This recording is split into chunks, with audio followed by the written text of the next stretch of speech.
नमस्कार, लोकमंच न्यूज देख रहे हैं आप। मैं हूं आपके साथ सुरभि राजपूत। अब सीधे रुख करते हैं खबरों की ओर। उत्तर प्रदेश के पूर्व मुख्यमंत्री और राजस्थान के पूर्व राज्यपाल कल्याण सिंह को गोलियों से छल्ली कर हत्या करने की धमकी का वीडियो वायरल हो रहा है। आपको बता दें कि वायरल वीडियो में युवक राजस्थान के पूर्व राज्यपाल और उत्तर प्रदेश के पूर्व मुख्यमंत्री कल्याण सिंह को गोलियों से छलनी करने की धमकी दे रहा है।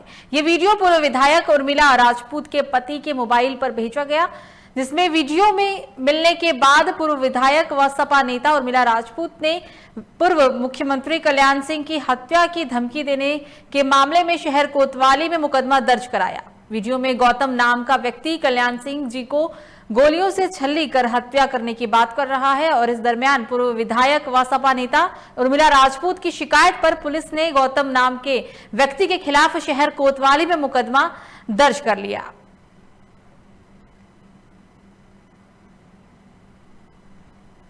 दलित के नाम पर जो कल्याण सिंह जैसे राज्यपाल होने के लायक नहीं है, धिक्कार है ऐसे राज्यपालों में। मैं कह चुका हूं, अगर इनकी 24 घंटे के लिए जो आर्मी का प्रोटेक्शन मिला है ना, ब्लैक कमांडर का, इनसे छीन लिया जाए, मैं इन्हें गोलियों से छल्ली उड़ाने के लिए तैयार हूं। गौतम नाम के व्यक्ति ने एक वीडियो फॉरवर्ड किया है जिसमें अनुसूचित जाति, जनजाति, पिछड़ा जाति के आरक्षण को समाप्त करने का आह्वान करते हुए राजनेताओं को समाप्त करने के विषय में वक्तव्य दिया गया है।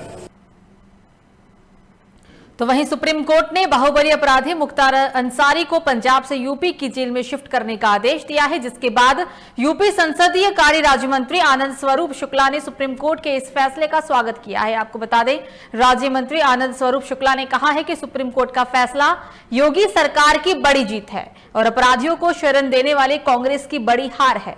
आनंद स्वरूप शुक्ला ने कहा है कि कांग्रेस ने लगातार मुख्तार के अपराध का छुपाकर उसे बचाने का काम किया, लेकिन योगी राज में अपराधियों को बख्शा नहीं जाएगा।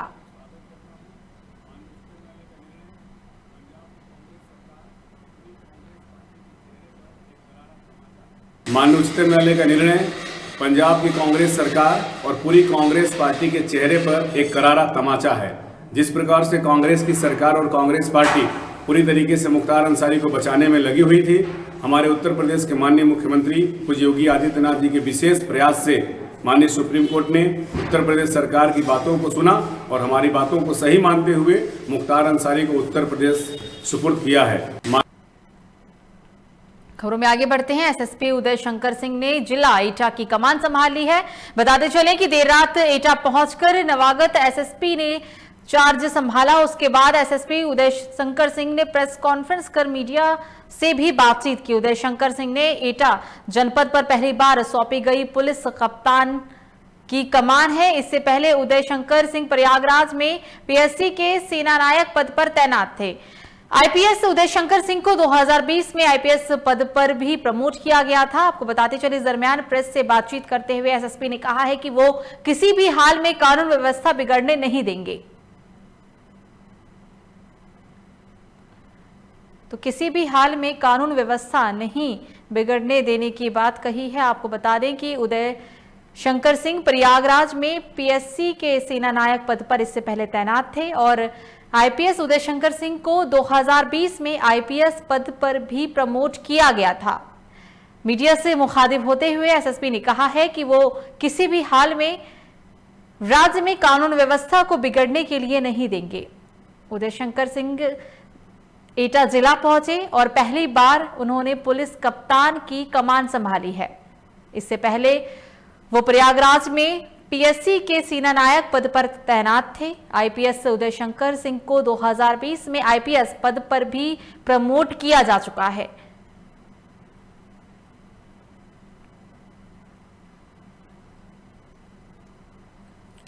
अब खबर पंचायत चुनाव को लेकर है। प्रदेश में जल्द ही पंचायत चुनाव होने वाले हैं। इसी कड़ी में हरदोई में पुलिस अधीक्षक अनुराग वत्स से खास बातचीत की है लोकमंच न्यूज संवाददाता पुलकित शर्मा ने। आप भी सुनिए ये बातचीत।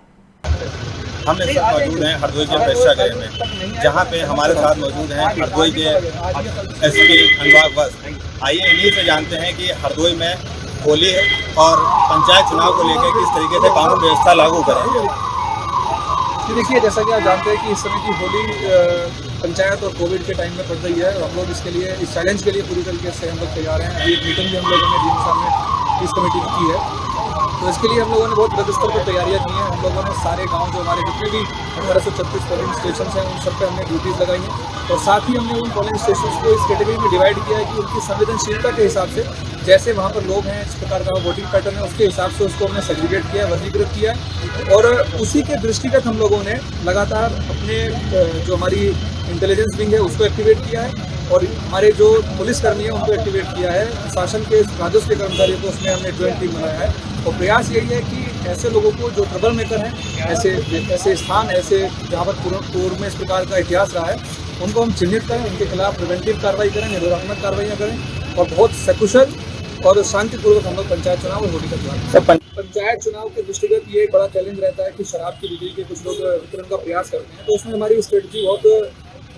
स्पष्ट है। हम लोग ऐसे लोगों को विशेष रूप से सर्विलांस पे रखे हुए हैं, उनकी जानकारी रखे हुए हैं इंटेलिजेंस से, जो लोग पहले इस प्रकार के अपराध में संलिप्त रहे हैं। साथ ही जो प्रत्याशी हैं जो अब चुनाव लड़ने जा रहे हैं, उनकी गतिविधियों पर पुलिस, सादे वस्त्रों में पुलिस ने लगाया हुआ है, उनकी गतिविधियों को भी नजर रखा जा रहा है। साथ ही आपको मैं बता दूं कि हमने महिला सुरक्षा समिति का गठन किया था और उन लोगों से भी हम लगातार बातचीत करते हैं जो हमें गोपनीय सूचनाएं प्रोवाइड कराते हैं।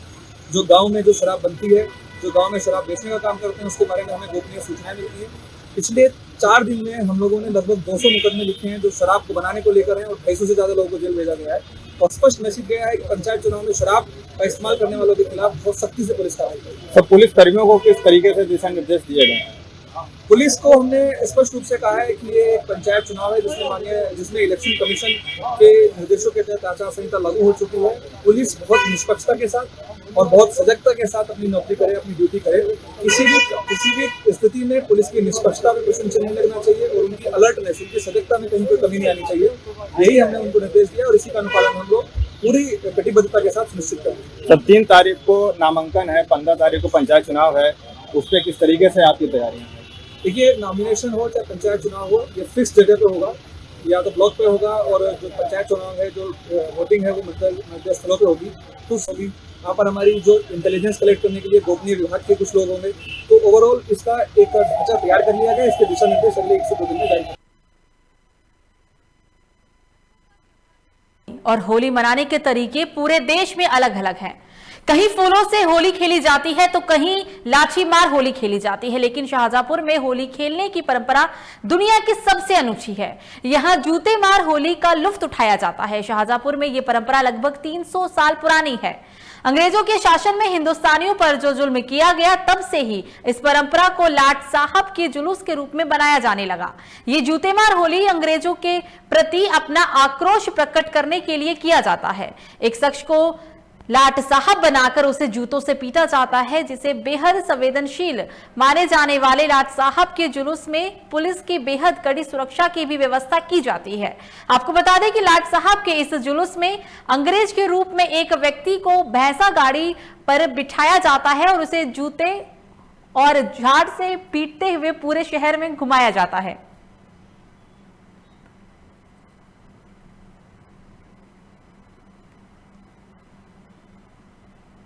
तो अनूठी तरीके से शाहजहांपुर में होली मनाई जाती है। हम आपको ये यूपी के शाहजहांपुर की तस्वीर दिखा रहे हैं। आपको बता दें, इस होली की खास बात यह भी है कि यहां पर सुरक्षा के लिहाजे से भी कड़ी जो पुलिस बल को तैनात किया जाता है, कड़ी सुरक्षा मुहैया कराई जाती है ताकि कोई भी अप्रिय घटना इसमें ना हो पाए। 300 साल पुरानी प्रथा है ये।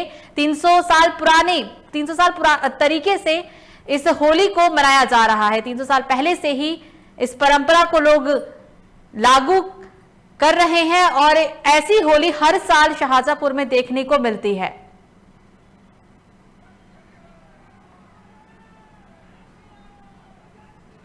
गत वर्षों की बात भांति इस वर्ष भी होली का पर्व यहाँ जैसे परंपरागत तरीके से मनाया जाता रहा है, उसकी हम लोग तैयारियाँ पूरी तरह से कर रहे हैं। हमारे और जिलाधिकारी शाहजहांपुर के द्वारा कई बार कई दौर की मीटिंगें की जा चुकी हैं, जो इसमें आयोजकगण हैं, जो स्टेक होल्डर्स हैं, उनके साथ और तमाम जो विभाग हैं जिनकी जिम्मेदारी रहती है इसमें बिजली की व्यवस्था हो, पानी की व्यवस्था हो, सड़क दुरुस्त हो, कहीं कोई रास्ते में अवरोध ना हो।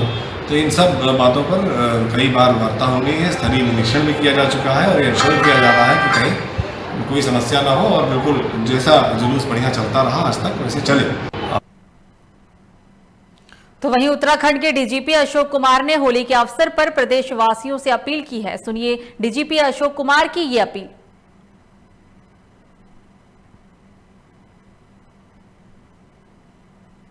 आप सब लोग होली खुशी से मनाएं, हर्षोल्लास के साथ मनाएं। साथ ही ये भी ध्यान रखें कि हम अपनी होली मनाने में किसी और को दुखी ना करें, किसी पर जबरदस्ती रंग न डालें। होली के दौरान अनावश्यक नशा करके हुड़दंग न करें, कोई शांति एवं कानून व्यवस्था की समस्या पैदा न करें। हेलमेट पहन करके वाहन चलाएं। आप नशा करके सड़कों पे निकलेंगे तो खुद भी आपकी जिंदगी भी खतरे में होगी, दूसरों के लिए भी आप खतरा बन सकते हैं। तो आप खुद की और दूसरों की सुरक्षा का ख्याल रखें। याद रखें आपका अपना परिवार भी होली मनाना चाह रहा है, तो इसलिए नशा बिल्कुल ना करें। आखिरी मेरा अनुरोध है, आप सबसे अपील है कि कोविड की गाइडलाइंस का पालन करें, 2 गज की दूरी, मास्क है जरूरी और सैनिटाइजर का प्रयोग भी करें। धन्यवाद। जय हिंद, जय उत्तराखंड। खबरों में आगे बढ़ते हैं, बात करते हैं अगली खबर की, जहां विधानसभा चुनाव को लेकर कांग्रेस पार्टी अब कार्यकर्ताओं के साथ बैठक कर अपने पक्ष में माहौल बनाने में जुट गई है।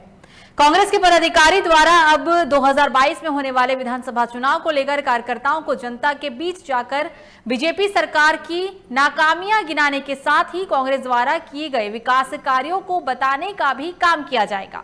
कांग्रेस के राष्ट्रीय सचिव प्रकाश जोशी जिला मुख्यालय रुद्रपुर पहुंचे, जहां पर उन्होंने कांग्रेस कार्यकर्ताओं के साथ बैठक की। आपको बता दें, इस दौरान उन्होंने आगामी विधानसभा चुनाव को लेकर कार्यकर्ताओं को एकजुट होने का आह्वान किया।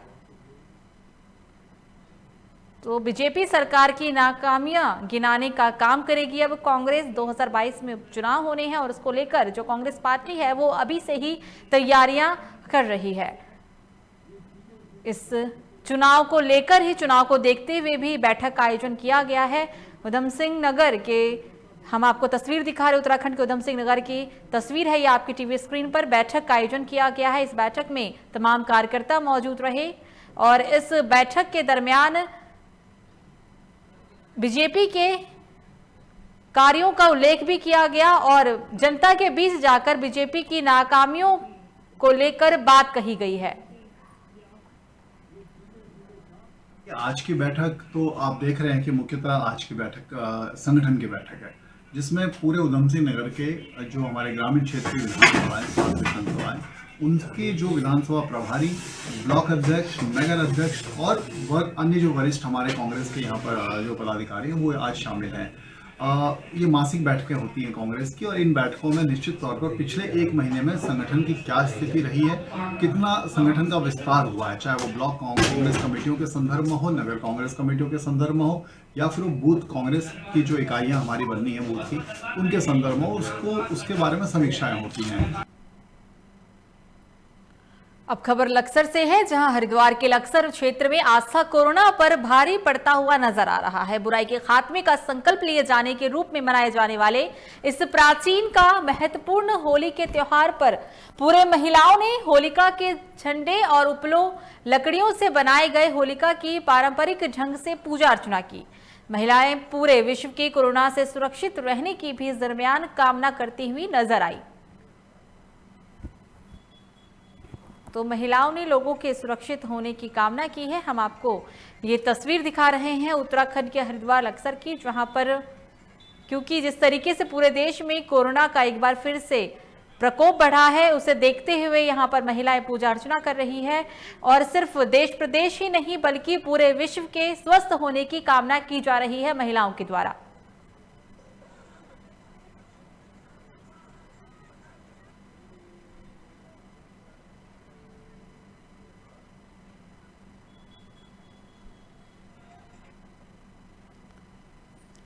देश भर में रंगों का त्योहार होली धूमधाम से मनाने की तैयारियां चल रही है, लेकिन रुद्रप्रयाग जिले में 3 गांव ऐसे हैं जहां होली का त्योहार आते ही गांव में सन्नाटा पसर जाता है। इन 3 गांव में 372 साल पुराने इतिहास में कभी भी होली नहीं मनाई गई। रुद्रप्रयाग के अगस्त्यमुनि ब्लॉक के क्लिनी करगंज और जदौला गांव में होली नहीं मनाई जाती है।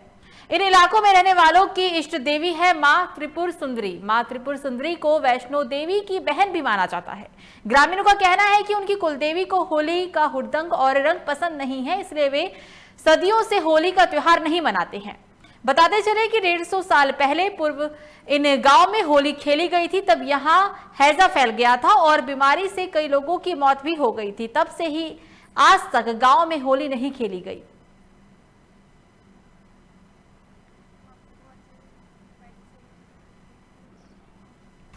नहीं, हमने कभी होली खेली नहीं है, पर आस पड़ोस में गांव में लोग खेलते हैं होली और हमें बहुत इच्छा होती है खेलने की।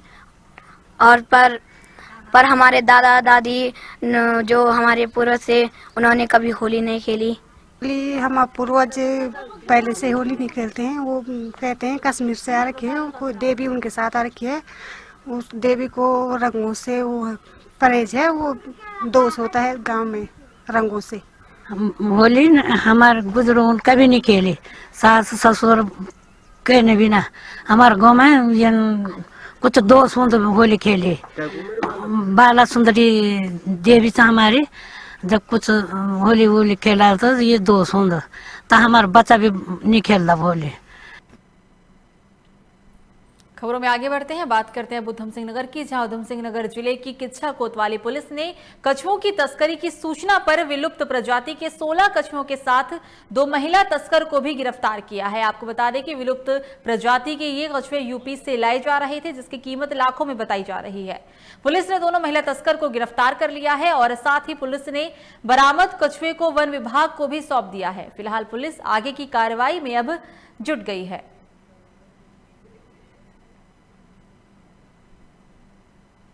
पुलिस को जानकारी मिली थी कि 2 महिलाएं इस तरह का कार्य कर रही हैं। तो जब चेकिंग की गई तो 2 महिलाएं थी जो कासगंज से दिनेशपुर जा रही थी टेम्पो में। आई तो थी कासगंज से, लेकिन टेम्पो में दिनेशपुर की तरफ जा रही थी। उनसे जब रोक के चेकिंग की गई तो बोरों में 16 कछुए बरामद हुए हैं। वन विभाग को इन्फॉर्म कर दिया गया, उनकी टीम आ गई है, बाकी कार्रवाई वन विभाग द्वारा की जा रही है। पुलिस को जानकारी मिली थी कि 2 महिलाएं इस तरह का कार्य कर रही हैं। तो वहीं यूपी में बदमाशों के हौसले बुलंद नजर आ रहे हैं, जहां एक तरफ पुलिस बदमाशों पर शिकंजा कस रही है, तो वहीं दूसरी तरफ आरोपी अपने आप को बचाने के लिए पुलिस पर ही अंधाधुंध गोलियों से हमला करने पर मजबूर है। आपको बता दें, एक ऐसा ही मामला आगरा के थाना जैतपुर क्षेत्र से देखने को मिला है, जहां खमतरी पुल पर आरोपी और पुलिस के बीच मुठभेड़ हो गई। जानकारी के मुताबिक मामला 2 भाइयों के बीच जमीनी विवाद को लेकर चल रहा था, जहां इस मामले की सूचना मिलने पर दरोगा प्रशांत यादव देर शाम मामला सुलझाने के लिए दरोगा के साथ पहुंची, जिसके बाद वहां मौजूद विश्वनाथ ने दरोगा प्रशांत की गोली मारकर निर्मम हत्या कर दी और हत्या कर मौके से फरार हो गया। जिसके बाद पुलिस ने अब आरोपी को गिरफ्तार भी कर लिया है। हम आपको ये तस्वीर दिखा रहे हैं यूपी के आगरा के। यहाँ पर बदमाशों के हौसले इस कदर बुलंद है कि मौके पर पहुंचे दारोगा की ही हत्या कर दी जाती है। सब इंस्पेक्टर प्रशांत यादव की हत्या विश्वनाथ द्वारा की गई थी। उसी समय से इसके ऊपर मुकदमा पंजीकृत करके लगातार टीमों का गठन करके श्रीमान एसएसपी महोदय द्वारा स्वयं निरीक्षण इसका जो है वो मॉनिटरिंग की जा रही थी। विश्वनाथ को जब आते हुए उन्होंने देखा तो रोकने का उन्होंने इशारा भी न किया था, वार्निंग दी गई थी। और विश्वनाथ ने पुलिस की पार्टी के ऊपर फायरिंग अचानक से शुरू किया, जिसमें जवाबी मुठभेड़ में जवाबी फायरिंग में उसके दोनों टांगों पे गोली लगने की बात जो है वो सामने आ रही है और उसको प्राइमरी हेल्थ सेंटर। खबरों में आगे बढ़ते हैं और बात करते हैं यूपी के अमेठी की, जहां अमेठी में बीते 19 मार्च को हमलावरों के द्वारा युवक कृष्णदेव ओझा के ऊपर किए गए जानलेवा हमला के बाद ट्रॉमा सेंटर लखनऊ में जिंदगी और मौत से संघर्ष करते हुए 26 मार्च की रात को आखिरकार युवक की मौत हो गई, जिसके बाद परिजनों ने मृतक युवक के शव को राष्ट्रीय राजमार्ग 931 पर रखकर देर शाम तक प्रदर्शन किया, जिसके चलते मार्ग पूरी तरह से जाम भी हो गया। सूचना पर कई थानों की फोर्स लेकर एसडीएम अमेठी महात्मा सिंह और पुलिस क्षेत्राधिकारी अर्पित कपूर मौके पर पहुंचे और परिजनों को समझाने बुझाने का काम भी किया, तब जाकर कहीं परिजन मृतक के अंतिम संस्कार को तैयार हुए। हालांकि अमेठी पुलिस ने इस मामले में नामजद आरोपी सहित प्रकाश में आए गए अन्य आरोपियों को भी पहले से गिरफ्तार कर चुकी है, लेकिन इसके बावजूद 2 अन्य आरोपियों की गिरफ्तारी की मांग परिजन लगातार कर रहे हैं।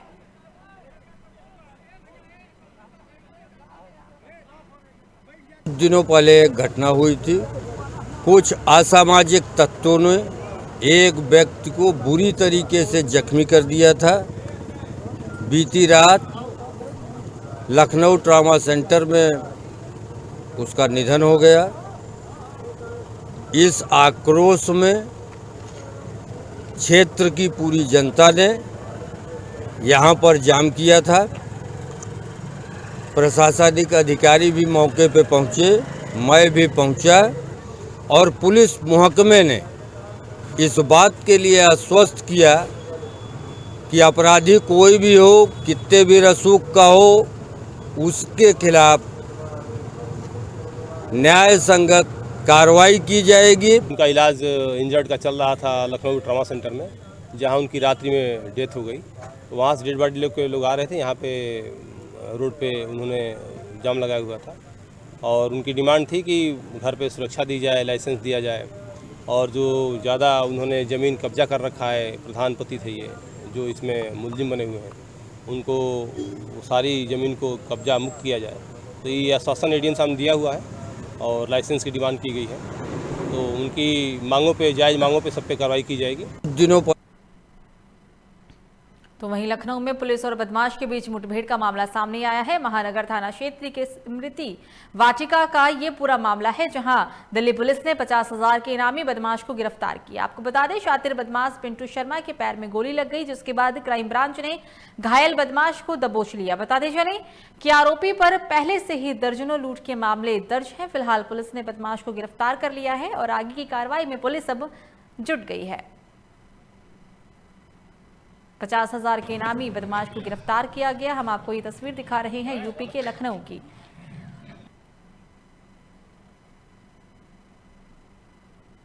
तो वहीं ग्रेटर नोएडा में पुलिस ने भारी मात्रा में शराब बरामद किया है। आपको बता दें, पुलिस ने ईस्टर्न पेरिफेरल हाईवे पर फॉर्च्यूनर गाड़ी से भारी मात्रा में अंग्रेजी शराब को बरामद किया, जिसकी कीमत लगभग 3,50,000 रुपए बताई जा रही है। बताया जा रहा है कि शराब हरियाणा से नोएडा होली के त्योहार व चुनाव के लिए ले जाया जा रहा था। इसी दौरान पुलिस ने शराब माफिया को भी गिरफ्तार किया।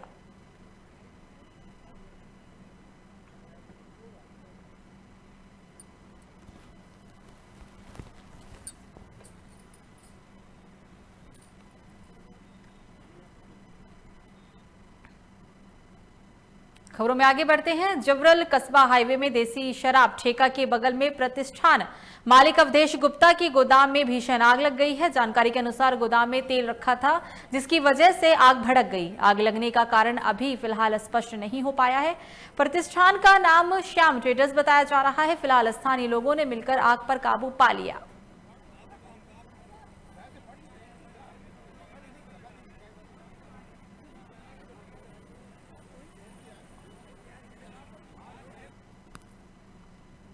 खबरों में आगे बढ़ते हैं, बात करते हैं अब ग्रेटर नोएडा की, जहां ग्रेटर नोएडा में परचून की 3 दुकानों में भीषण आग लगने का मामला सामने आया है। ताजा मामला आपको बता दें, ग्रेटर नोएडा के सूरजपुर थाना क्षेत्र से बताया जा रहा है, जहां आग लगने से परचून का सारा सामान जलकर राख हो गया, जिससे लाखों रुपए का माल जलकर राख हो गया। घटना की जानकारी मिलते ही मौके पर पहुंची फायर ब्रिगेड की गाड़ी ने आग पर काबू पा लिया। हालांकि आग किस वजह से लगी थी, इस कारण का अभी तक पता नहीं चल पाया।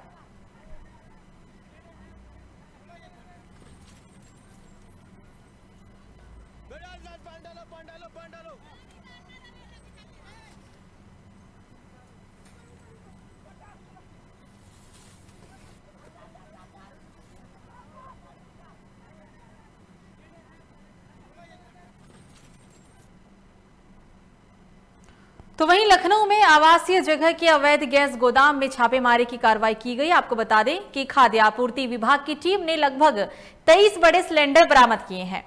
बताया जा रहा है कि थाना बाजार खाला में गैस कटिंग का अवैध कारोबार बरसों से फल फूल रहा था। वहीं घटना की जानकारी मिलते ही खाद्य आपूर्ति टीम ने पुलिस को मौके पर बुलाया। फिलहाल पुलिस आगे की कार्रवाई में अब जुट गई है।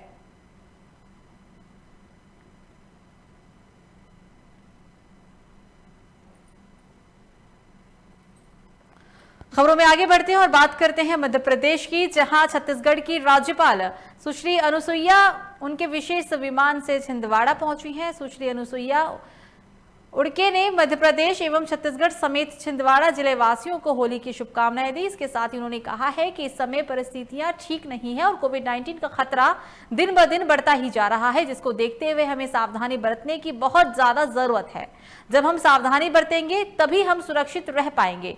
सभी को कोरोना के नियमों का पालन करना जरूरी है, मास्क लगाना जरूरी है, सैनिटाइजर करना बार बार जरूरी है एवं व्यक्तिगत दूरी बनाए रखना भी हमारी सुरक्षा के लिए बहुत ही आवश्यक है।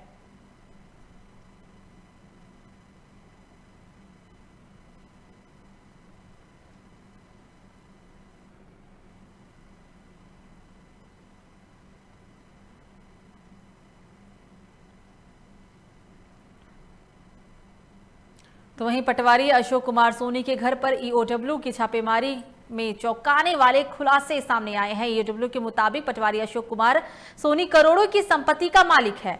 अभी तक बाकी संपत्ति का ब्यौरा जमा किया जा रहा था। आर्थिक अपराध प्रकोष्ठ मुख्यालय भोपाल से एक शिकायत मिली थी, जिसमें शिकायतकर्ता ने पटवारी अशोक कुमार सोनी के खिलाफ आय से अधिक संपत्ति जमा करने के आरोप लगाए थे। आपको बता दें कि शिकायत की जांच के लिए सर्च वारंट लेकर ईओडब्ल्यू की टीम ने आरोपी के अनूपपुर स्थित आवासीय और व्यवसायिक परिसर में छापा मारा। सर्च कार्यवाही के दौरान आरोपी के कोतमा स्थित मकान से जमीन के 25 भूखंड की रजिस्ट्री, मकान, दुकान और कई गाड़ियां, सोने चांदी के आभूषण और साथ ही साथ कई बैंक खातों का भी पता चला। आपको बताते चले कि सर्च कार्यवाही अभी भी की जा रही है और आरोपी के अनूपपुर स्थित मकान की तलाश भी ली जानी फिलहाल बाकी है।